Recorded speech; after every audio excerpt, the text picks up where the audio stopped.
Beltone Hearing Aid Center presents The Drive. Ready? The Drive. Elmore deep, left side three is good! From 30 feet, John Elmore! The Drive with Paul Swann. Welcome into the Monday, November 5th edition. The Drive begins now on ESPN 94.1 FM and AM 930. I'm your host, Paul Swann, joined on Mondays here at the Union Pub and Grill by the former Young Thundering Herd quarterback, Dave Walsh. 1125 4th Avenue in Huntington. You know why you should hang out here on Mondays? Two reasons. That's right, Dave. $1.50 bottles, $2 call shots. And, of course, we got Monday Night Football. I'm telling you right now. Oh, well, Taylor's automatic. Okay. The service is the best in town. Taylor's the best service in town. So if you want the best experience, come down to the Union Pub and Grill. Of course, you need to come here Tuesday because you got UK, you got Duke. That's coming up tomorrow. They're so excited about this game. We've got UK fans sitting behind us now. They've already camped out. They've got their table set for tomorrow. That's how excited they are. So it's going to be a big game. We invite everyone to come down here to the Union tomorrow. But, hey, join us tonight. Here, we're going to be, at least us, you and I, we'll be here till 6 o'clock. I'm sort of going back to my role of therapy for the Tri-State, Dave. That makes after Saturday, hey. Hey, remember those years after Pruitt left and we had some really bad seasons? I became therapy for the Tri-State. I'm going to have to resume that role once again after Marshall losing to Southern Miss 26-24. Tough loss for the Thundering Herd. That was a winnable game. Yes. Marshall had 2 weeks to get ready for it, and that's what you get. 2 weeks to get ready, and you go 30 yards, something like rushing, and you switch quarterbacks at a strange time. I don't know what went on. And we were kind of up and kind of shooken up a little bit when it happened, but the Lane Train bailed us out. About 10 o'clock, the news came in. Lane Train steamrolled FIU, so now they're still on the hunt. I don't know how the tiebreaker is going to work now because it's crazy. You've got Middle who's continuing to win. If Middle wins out, that's all they have to do. That's all they have to do. If UAB beats them in the end, then they're going to have 2 losses. If Marshall beats FIU, then they're going to have 2 losses. And you got to look at, division losses, out-of-division losses. Yeah. I don't know if Marshall wins any of these scenarios. Then you start going to your dreaded tiebreakers. I don't want to. I don't know how many, like 1, 2, 3, 4, 5, 6, 7. The biggest thing that could have happened, take care of business Saturday, didn't happen, so now you're back to we got to win out and we need some help. And let me tell you, Charlotte's coming to town. Don't go to sleep on these guys just because it's Charlotte. Remember they won the last time here? Things were in disarray for Marshall. But after what they did Saturday, if you examine the league statistics, they're not a bad football team. Brad Lambert, another Marshall connection. We had 2 last week. And here's Brad coming to town. And he knows what's at stake.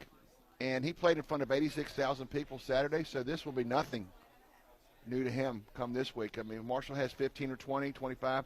That's still 60 less than what he played in front of. And they played Tennessee to the end before they went down. Statistically, this was not a good game for Marshall. We talked about the defenses being front and center stage. And they both did their job. They did, but Marshall, 249 yards, 218 in the air, 31 rushing yards, Dave. Now, you 31. don't have Tyler King. That's a big part of that. You did not have Tyler King, but still, 31 yards on the ground. But Tyler's been out for, 3 games? 3 or 4 games now? And they found an answer in Keon and Anthony Anderson and a few things in other games. But Saturday, it wasn't there. It wasn't there. And when they made the quarterback switch, we're going to debate when was a good time to do it. I'm not so sure about when they did. But Isaiah can throw the ball, yes. But the read option, if he stays in the game now, that is off the table. You will not see him pull it and take off. That's just why do you put your freshman quarterback in with about 40 seconds to go until halftime? Instead, just look at Alex and say, all right, take a knee. We're going to go into halftime, and we're going to have a tie. We're going to have a tie. We'll come back out second half, win that second half instead. Win. Doc Holliday, who's pretty conservative, instead opts for the switch. He rolled the dice. And then you call a pass play. The left tackle gets beat. He doesn't see him coming. He gets stripped, and the ball perfect bounce to Southern Miss defender. So they go in with all the momentum, and Marshall's going in and got to figure out how do we get past this. One play makes a huge difference in that game. How does this game look if they just go in at halftime with a tie? Momentum hasn't shifted. Yeah. They've got a tie. They got to feel pretty good about themselves. Okay, we're in a fight here. we're going to make a change. All right, Isaiah, get ready. You're going to be our guy second half. Go out there, see what we can do with him. That should have been, and again, we're guessing this now because it's happened. Right. We can say all this, but what if he goes out there, that 40 seconds left, and then they start driving down real quick, getting great field position, maybe get a field goal. Yeah. Then all of a sudden we're like, hey, Doc's a genius. Yeah. I mean, just to be fair to him, Right. if that didn't happen, they move the ball, get into field goal range, maybe take a quick field goal before halftime, all of a sudden you're like, okay, Doc was smart. He made the right decision. Yeah. I don't think make that change in any situation. 20, but you go into halftime, you're tied. You take your quarterbacks, Alex, it's not working. Isaiah, it's on you. Then your teammates have a tendency to rally around maybe Isaiah now and going, they're making a switch, we better pick it up. Instead, they're going into halftime trying to console him for the fumble and the score, and momentum is with Southern Miss. Something you don't want to give them, and they had it, and they took advantage of it. Thundering Herd now trying to battle back. They're still in it. Yes. But the lane train. But they're not going to get the East Division. Let's just be up front. They're going to make a nice effort, I think, these last few games. And with Charlotte, there's going to be a newfound push to really go out there and make a statement because it's the game in which Marshall remembers the plane crash. Right. And Dave, you've been around for all of them. You know what this means. We got a Thursday function, and then Saturday the former players are all invited back, and I'm sure the young Herd guys that come back will be moved again. But at the same time, you got to remember this. This is the 48th edition since the plane crash. Okay? Surely the guys upstairs, we're pulling for them in the whole 9 yards. They got to do it themselves. If they do that, take care of business Saturday, then what Matthew McConaughey said to movies, that's when we'll honor them in the whole 9 yards. You know what? If they take care of Charlotte, the guys upstairs and the young Herd guys will go, thank you. Thank you. If they don't, I don't know. I asked some of the guys that question, hey, is this game overly important? Is there an undue pressure? Because this is one of those games where you have to win. We've made this a must-win game. And the opponents, when they look at the schedule, they don't want to be the one coming in here that weekend. They have not, the opponents from Marshall on the crash weekend games have not had much success because you've got all the momentum and then you got the extras, whatever you want to call it, working in their favor, and they win the ball game. But is there undue pressure? I mean, I don't think there's undue. I know sometimes have we put too much importance on the fact No. they put a decal on their helmet that says 75, and we use this game to honor the memory of the victims of that plane crash, but have we gone too far? The fact that, okay, you better not lose that game. I mean, have we done that as a fan base? I mean, being a former young Herd player, I appreciate what they do. You haven't forgotten them. It's a little extra momentum, and I think we accept I would personally accept the outcome, whatever happens around 5 o'clock, 5:30 on Saturday.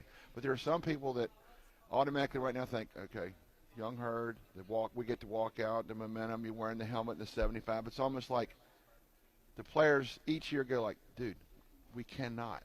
They have a mindset, we do not want to lose this game. We don't. So I don't say it's an undue pressure, but it's just like this situation.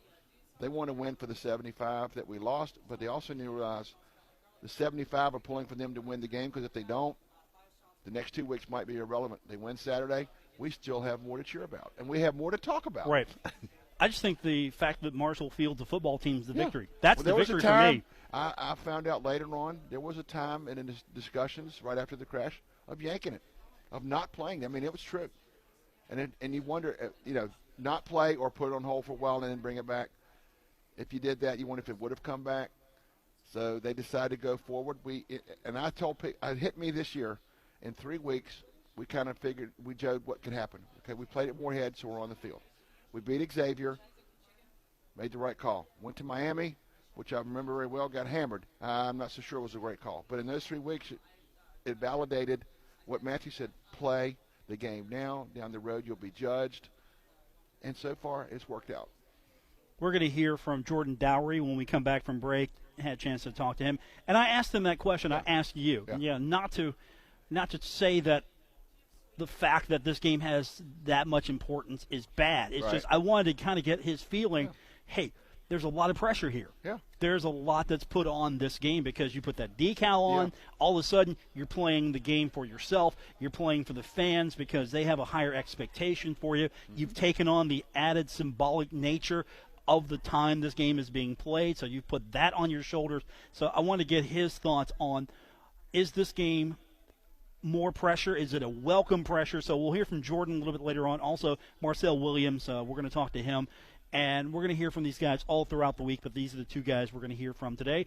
We're here today at the Union Pub and Grill. We invite you to come down, join us, especially on Mondays, because every Monday they have a special. $1.50 bottles, $2 call shots.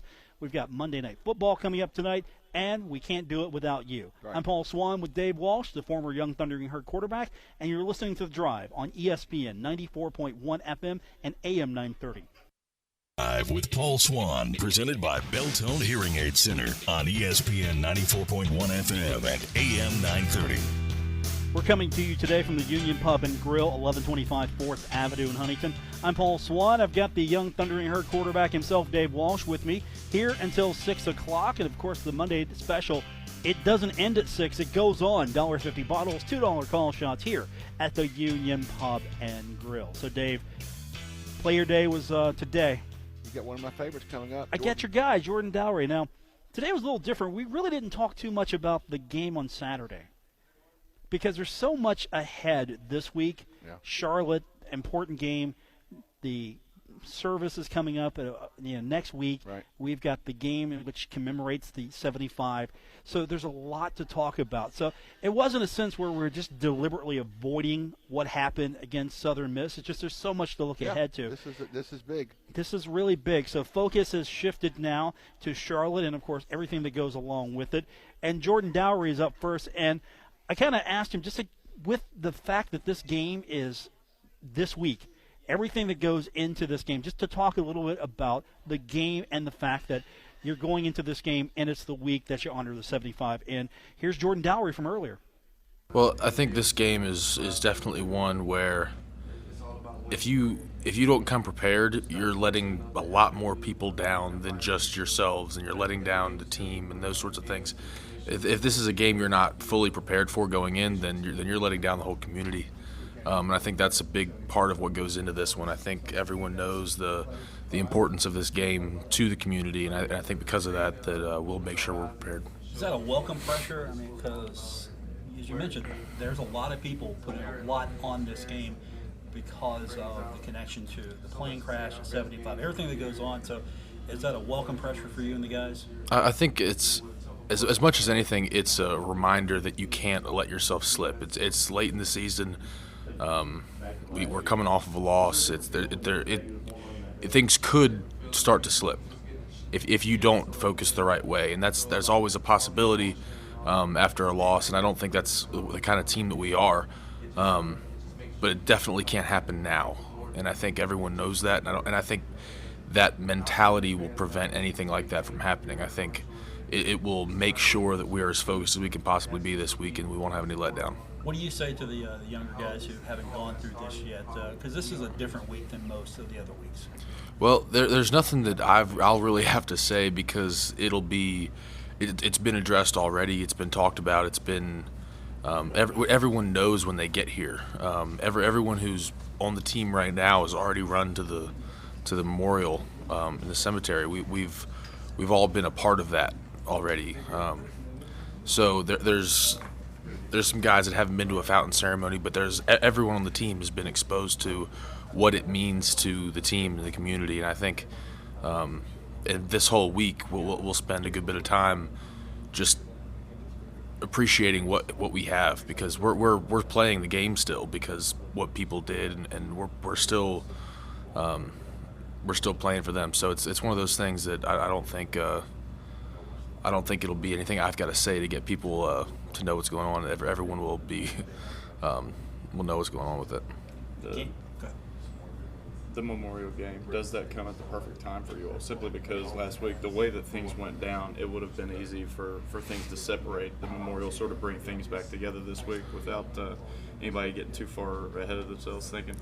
I don't think we would have split apart one way or another, but it definitely helps.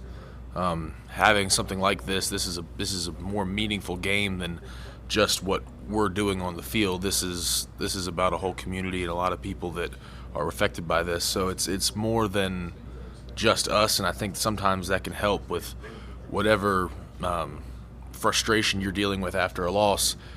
You can kind of every week you got to treat it like a clean slate and get that stuff off your mind and learn to improve and get better from it and all those sorts of things. But when you have a week like this, in this situation, there's no excuse for you to dwell on the past and worry about what happened last week. It's all about what we can do this week to make sure that we honor them the right way. Jordan, early thoughts on Charlotte? Just got upset Tennessee last Saturday, and big improvement this year over last year. Yeah, starting out on them and getting to know them as a defense. Very, very good defense, and the stats as a defense are really, really good. They do some really unique things, and they play really hard. And I think they've found a lot of success because of that. So this week it's going to be getting to know a very unique scheme and a lot of stuff that we haven't seen so far, and then matching whatever intensity they bring because from the little bit of film I've seen so far, they do play really hard. They fight to get off blocks, and they run to the ball. So those sorts of things will we can't allow that intensity to take over the game. We have to make sure that we're matching and exceeding that intensity. How were you first introduced to Walsh's story? Do you remember the first time you heard it?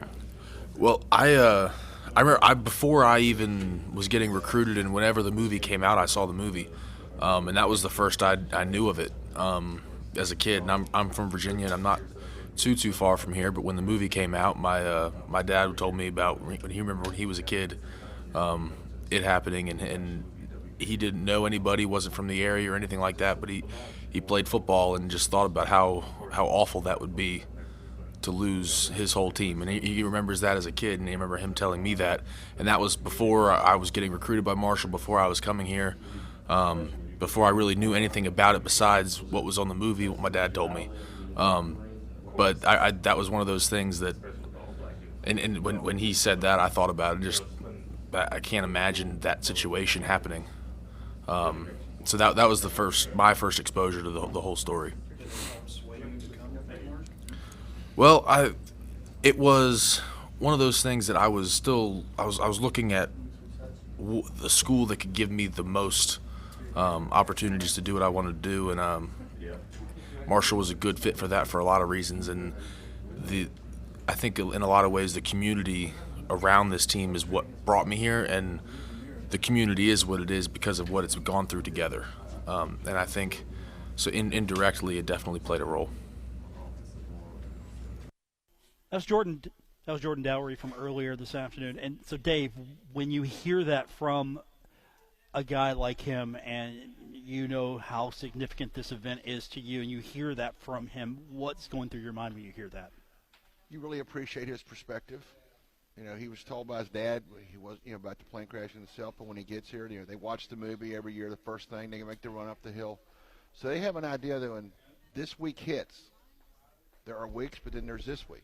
They know what's at stake. They got a lot to play for, but at the same time, they're playing for people who had their chances cut short, so to speak. Because I've always said before, when they won 84 to make a winning season, with the team that they had in 70, it would have happened a lot sooner.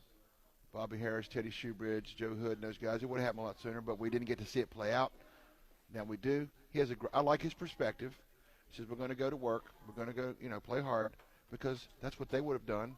And if we do those kind of things, the rest will take care of itself, and they'll be smiling, and I will be too, although I'm supposed to remain objective upstairs. No, you're fine. But deep down inside, you can go, thank you. Hey, you're fine. As the young Thundering Herd quarterback, you can be as unobjective as possible. Well, one we time, give you a pass on that one. I'll never forget the year they played La Tech and beat them in the championship game here. Because every week they wonder, when I'm over there in the M Club, where's my green? I said, I can't. I have to remain neutral. After they won the game, Bill Leggs walking by from the box, and I was on the field coming back from interviews, and I saw him, and I shook his hand. I said, Bill, I know we're supposed to remain objective, but right now I really don't care. Congratulations. And then I went back to being a journalist. But for a moment, I let it shine through, because they won the league. It's Another important. validation. It was important. Yes. It was very important. Validation. And it's just the fact that you listen to him, and he's had some experience with this. This is not his first go around here, and the fact that this is an event that happened well before I was born. I do not have a direct connection. I'm never going to have a direct connection, but yet it means something to me. So I'm sure that is something that's really touching to a lot of people. Yeah. His first time around was probably the same way that these freshmen or first-timers, will be. When they ran to the hill, they watched the movie. But now they're going to experience that week-long setting, and they're going to put a 75 on their helmet and whatever else they decide to do. And it's going to be like, whoa. But Jordan and the guys will go, hey, this is what it's all about. Understand, go with it, and we'll see what happens. But this is what's going to happen. Don't worry about it. We still got to go out and win the game. That's the main thing. Win the game, and then we're happy. Those watching from above are happy, and we get ready for the next one. When we come back from break, we're going to hear from Marcel Williams. We're joining you today from the Union Pub and Grill, 1125 4th Avenue in Huntington. Now, of course, when we're here, we always talk about the Monday specials, the $1.50 bottles, the $2 call shots. Of course, the kitchen is open as well. Probably one of the best menus in town. Plus, the naming on the menus. If you've never been to the Union Pub and Grill, I'm surprised there's not a Dave Walsh sandwich just yet. I don't think so. I think we could order a Pruitt, can't we? I believe we can. I think he's on there. I mean, you may have had it. I want a Dave Walsh sandwich named after you. We need to make that happen. I'm going to campaign for it. The Dave Walsh. What would be on it? I don't know. I don't know. Maybe a bologna sandwich. I don't know. But that'd be the old full of bologna saying. We'll come up with something for you. You're right on target, dude. 1125 4th Avenue in Huntington. Union Pub and Grill is where we're at. We've got more of the drive coming up. I'm Paul Swann with the former Young Thundering Herd quarterback Dave Walsh right here on ESPN 94.1 FM and AM 930. Buckle up. Paul Swann has the wheel on The Drive, ESPN 94.1 FM and AM 930. We are presented by Beltone Hearing Aid Center. Welcome back to The Drive on ESPN 94.1 FM and AM 930. I'm your host, Paul Swann. I'm joined here at the Union Pub and Grill with the former, he can't throw anymore, or he'd still be current because after the Armsville store, the former Young Thundering Herd quarterback Dave Walsh. Emphasize former. Former. You can still go, I bet. I don't know. I think you would have done just as well with the quarterback change as Isaiah did that first play on Saturday. I think you could have come up with that same result. We're still 48 hours removed, and we're still going like, what were they thinking? But Jordan had a great observation on this perspective of what this week means, and the rest of the gentlemen you interviewed, I'm sure will be the same. They'll be very up to date what's going on. They know what it means, and whatever level they have, they might find a little extra this week. So I had a chance earlier to catch up with Marcel Williams. Same question I asked Jordan earlier. Just kind of wanted to get his thoughts, his perspective on the fact that this is the next game, so that makes it important. Also, the fact that this is the week, the 75 week. So here's what Marcel had to say when I asked him, hey, just put it all in perspective for me. Like you said, it's the next game, so it's very important. We just got to make sure we focus on our mistakes that we made from our past game and just make sure we focus on what we need to do to be the best team on the field at the end of the day. We're going to look over and see and talk about the 75, so we got to make sure we take all that into account and see how important it was for the people of the community, the teams that came up before us, and what it means to the community, and make sure that we are the best team on the field so we get a win for not only ourselves but for the community. Personally for you, what does it mean? It's big. I mean, it shows me that it's a humbling place, a family-like atmosphere here, and it just means that I'm playing for something bigger than myself at the end of the day. This is a community that strives on football, and it's been brung up on the 75 for a long time here coming up now. So we just got to make sure we do everything we need to do to represent the 75 and make this community proud. There's a lot of pressure. Maybe sometimes a lot of people put more into this game. Do you think they're putting a lot into this game? Because it feels like sometimes this is a must-win. You have to win this game because of the symbolism what this represents. Relish that pressure? I don't think it's so much of pressure that we can't handle, because at the end of the day, we're trying to get a win. So by just coming out and competing each and every week, it's just a little more. We play with a little more intensity because we know what the purpose of this game is. So we just got to make sure that we come out and do what we need to do and represent the 75 in a positive way. But the ultimate goal of each week is to get a win, but it just means a little more to get a win this week. What's your early impressions of Charlotte? I know we're watching as well.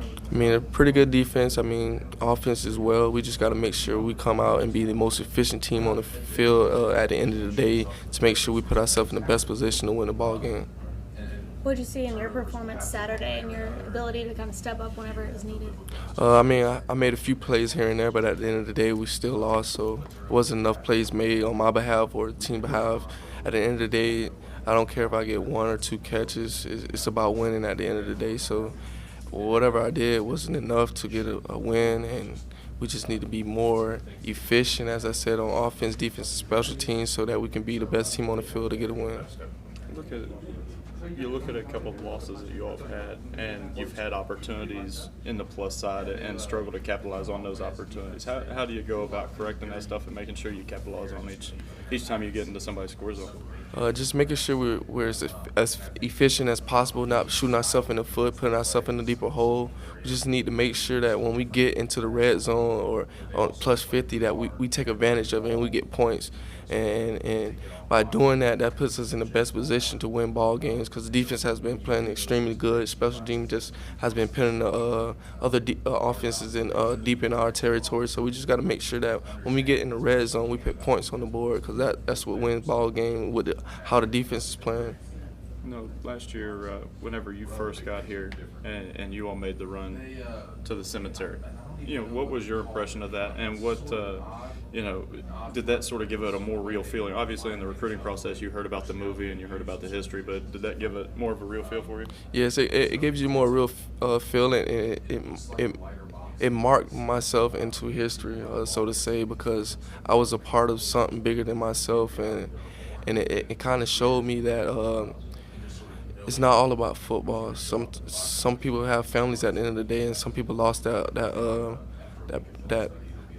of their family members, and it affected a lot of people. So at the end of the day, it just opened my eyes to understand that football here is different from everywhere else, and that it means more than just football. It's families.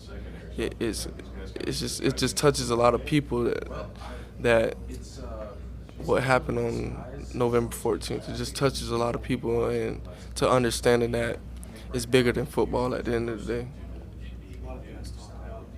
Watching the movie and trying to hide it was kind of your introduction to the story. Was that the same for you? You saw it as a kid. How did that movie impact you? The story. I saw it as a kid. I didn't really understand it. I just thought I didn't really know it was a true story, and I didn't really know about Marshall. But once I got to understanding and knew about Marshall, I watched it again, and it gave me a different perspective of how this city was and how it was hurt and how it became what it is today. And that's through football and winning ball games. We just got to make sure we keep on the same foot as everybody was in the past and make sure we keep this community together and happy as they were. With switching quarterbacks, Alex Thompson, Isaiah Green, what is that adjustment like for you guys?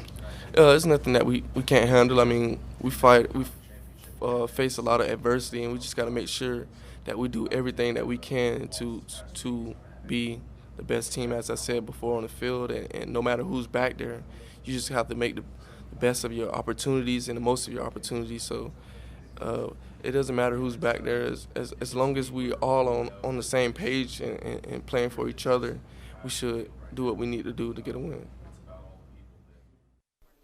Okay, so that's Marcel at the end addressing the quarterback change. What's he going to say? I know. What can he say? Yeah, ask him that question. What's he going to do? Throw his quarterback under the bus? Throw his coaches under the bus? No. He's going to tiptoe around it. But I like this first part about the crash situation.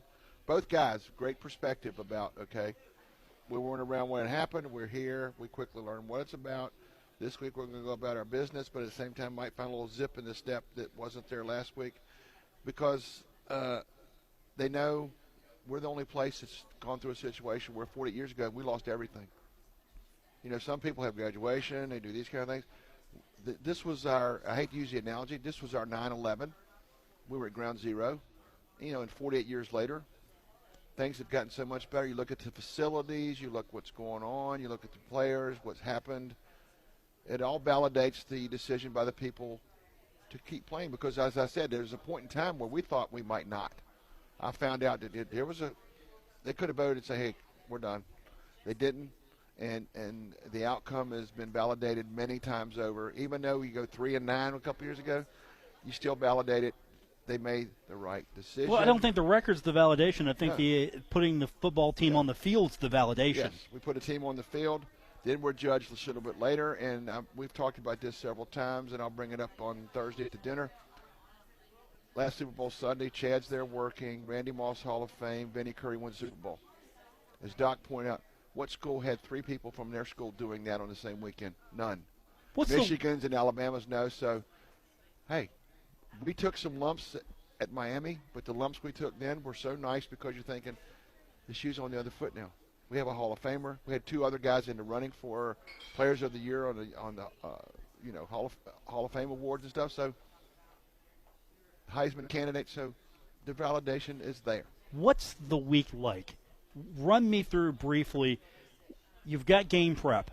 You know that. That hasn't changed. But what's the rest of the week like? As far as speaking the team, everything that goes along with it. We have spoken when Coach Snyder was here. Used to have the honorary captain where we visited with him on Saturday and spent the time on the sidelines. That was kind of neat. We'll have the dinner Thursday. We'll go through the walk on the field Saturday. Even we did when Reggie passed away that week on the field. You're down there, and I'm looking around and going, this is different. I mean, there's more people there, but you think, we've lost a great leader, but, these people still know who he was. He knew what he stood for, what the guys we lost stood for. So it's an emotional weekend, and having been gone from the paper for a while, I haven't had a chance to write some stories. I mean, that's the other part that I really liked.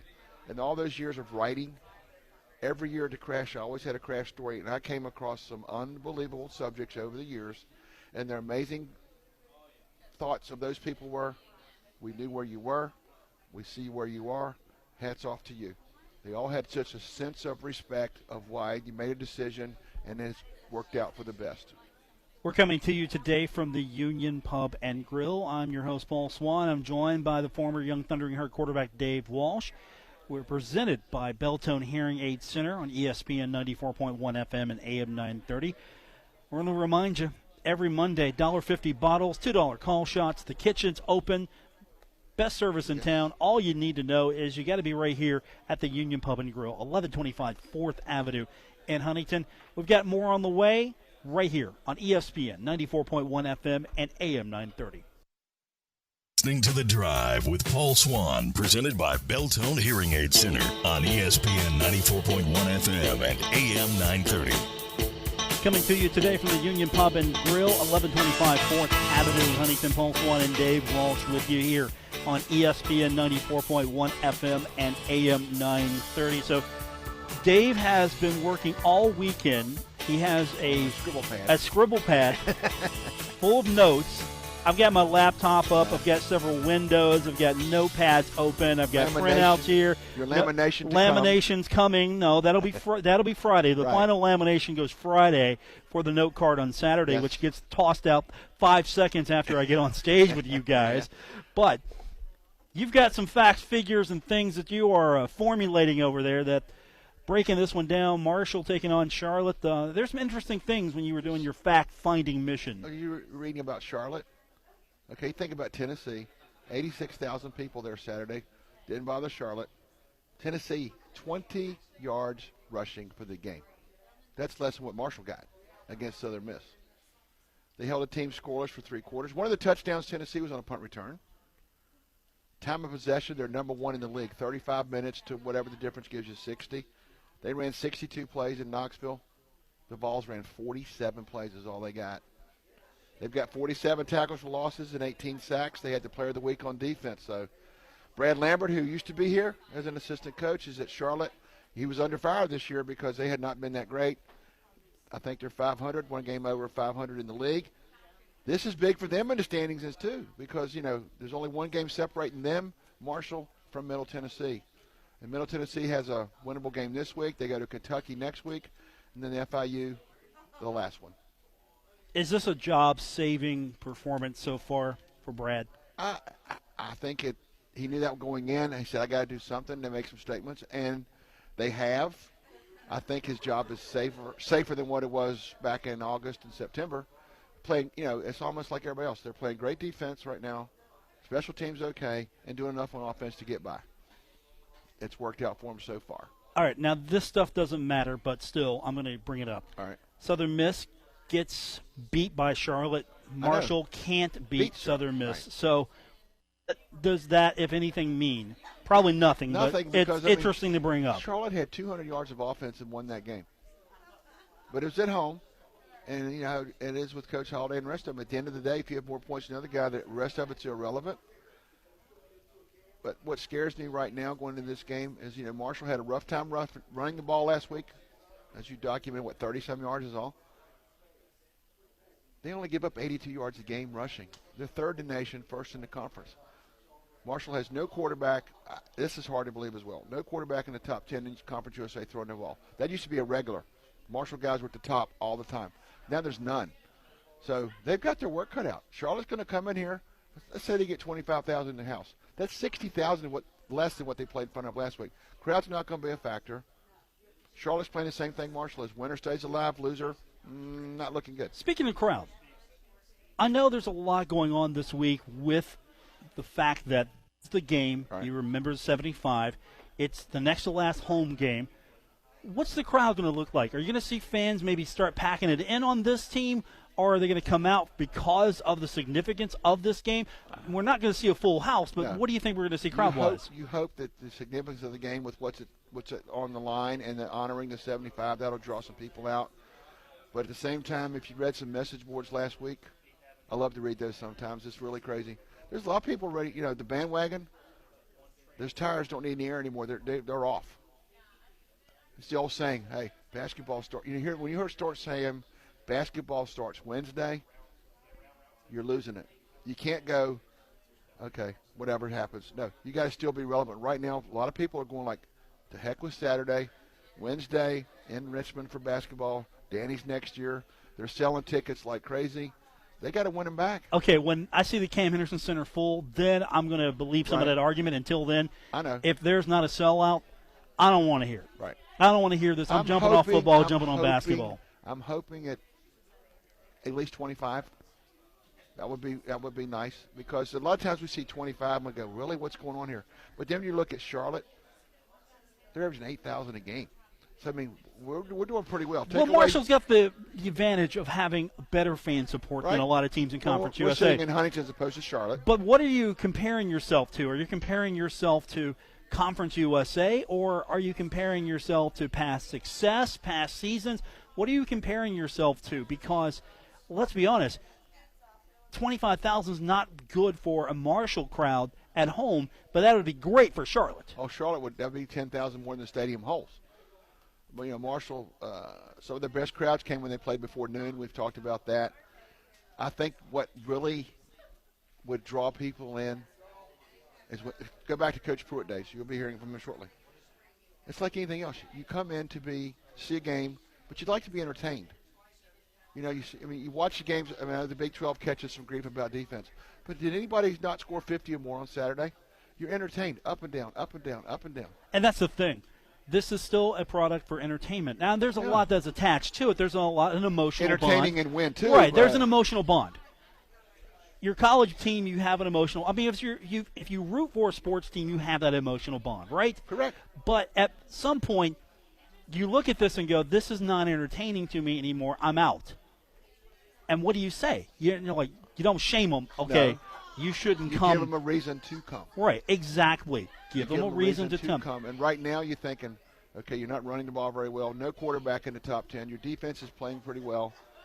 I don't know if that's a recipe to draw people in. You need a quarterback lighting it up. You need a receiver. Think about this. The number one receiver in the league, he dropped to fourth. Tyree Brady. He caught one ball last week. One ball. Targeted a few times. I don't care how many times you target. He's got to catch it. And then he fumbled it. And plus, people can sit home and watch this. Exactly. Now, it's going to be on ESPN Plus, but still. You know how to find it. $4.99. I've got ESPN Plus. Yeah. You watching hockey like crazy? I am watching hockey like crazy. And you have mentioned that's a steal. $5 a month to watch unlimited. Your Rangers, hey. Well, yeah, great well, investment. the deal is just to. It's not my job to sell ESPN Plus. But while we're talking about it, they have select games a week. Right. So I got to see the Rangers last night. I got to see somebody else different. They're making it easy for me not to go to a game. Yes. Because I look at the basketball schedule, just as an example, Eastern Kentucky's on ESPN Plus next week. Yeah, on Wednesday. Next week, Hofstra, Mount St. Mary's, North Carolina A&T, State University, it's a mouthful there, all on ESPN Plus. Then there's Stadium, Morehead State, the home game, ESPN Plus. Right. At Charlotte, ESPN Plus. The Florida schools, ESPN Plus. Rice on the road at ESPN Plus. So there's a reason for me to have ESPN Plus, but if you're a fan, okay, I don't have to go to the game. $4.99 a month. Right. I just sit home because right now I don't want to pay for that. Basketball is giving you a reason not to sit at home. Football has got to give you a reason not to sit at home. Exactly, because what's Danny's number one thing when you talk to him? The way they play up and down. It's entertaining. You want to see that in person. The fans love it. And you talked the other day about the tickets in the bowl, almost all gone and whatever. Yeah. Danny's got it going, and Doc's got to do something. You got to get a guy. I said this last year, and all of a sudden late in the season, Chase Litton came out firing right and left. You got to come out there. You got to throw caution to the wind and say, hey, you've got to do something to make Charlotte go like, did not see this coming. What does this team look like with Chase Litton? Are we even talking about some of these problems with Chase Litton? I would say probably not, because you saw the kind of year he had. Defense played well. Chase would actually run on occasion, but he could get some throws. And at the end of the year, when they slipped up a little bit, they lost 3 games by a total of 8 points or something. So they were in every game. That's all. And even this year, they're in every game. But the famous words of a coach, we got to close. Whether it's Danny or Doc, we got to close. Did not close last week. Had a chance, let it get away. Southern Miss, who, by the way, played a freshman, emphasize the word, freshman quarterback who ran the ball 25 times last week. He got banged around. We watched it on TV. I'm with Doc, though. The turnovers. You're not going to win that game with turnovers. No. And they're still down a little bit. They're back to 0 because they picked up a few. But as he said, 4 or 5 turnovers a game. And more often than not, you're not going to win. And 17 points for Southern Miss off of those as opposed to 7. And you saw the difference in the score. Take care of the ball, you got a chance. Don't. You give another team more opportunities than they need. That's going to do it for us here at the Union Pub and Grill. We're here every Monday. We invite you to join us as well. 1125 4th Avenue in Huntington. Monday special, always $1.50 bottles, $2 call shots. The kitchen open. Monday Night Football coming up tonight. With a great host. Service is impeccable. Yeah. What more do you want? That table next to us shows. They're loading up. Get over here tomorrow. Yeah. Watch UK and Duke. There you go. Kitchen will be open for that. Yeah, they will. I might come over. It's going to be pretty busy tomorrow. All right, that's going to do it for us here. Back in the studio, Gabriel Sellers here with me, Dave Walsh. Back in an hour for the Nealon and Pruitt Show. Hope you join me for that. We'll go over all of this with Marshall's loss and West Virginia's win. Hey, if you're going to go for it and make something crazy happen, you go for it on the goal line, like Dana did. Yeah. That's when you do something crazy. They had planned ahead of time. We're going to do it. They did. Good night. Good night. W227BS Huntington, ESPN 94.1 FM and AM 930. Huntington Sports Station.